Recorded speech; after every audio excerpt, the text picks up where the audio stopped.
నమస్తే, welcome back to Deepa TV news. నా పేరు అనుష. వార్తలకు వెళితే మంగళవారం ఐడీఓసీ కార్యాలయంలోని సమావేశ మందిరంలో 2వ విడత రైతు రుణమాఫీ కార్యక్రమంలో పాల్గొని రైతులకు రుణమాఫీ చెక్కులను అందజేసిన జిల్లా కలెక్టర్ రాహుల్ శర్మ.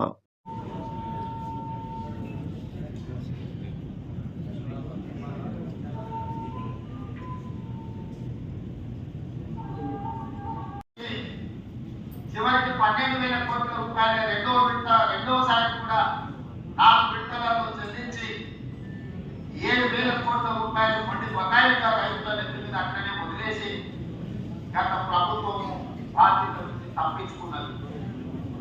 ఏది ఏమైనా మేము అంచనాలేసి బ్యాంకుల నుంచి వివరాలు తెప్పించుకొని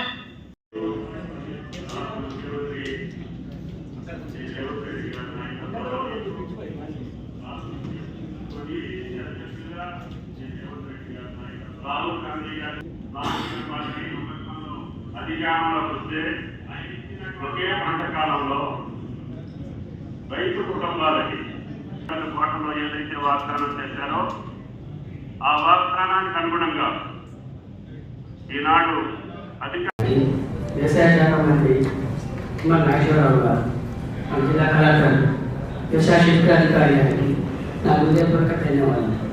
ఎందుకంటే అంతకుముందు తెలంగాణ ప్రభుత్వం ఉన్నప్పుడు వచ్చినప్పుడు 20,000 చేశారు. కానీ ఒకే ఏకదాటిగా మన రేవంత్ రెడ్డి సారు మనకు 2 లక్షల రూపాయల రుణమాఫీ ఇచ్చినందుకు వాళ్ళకు కృతజ్ఞతలు.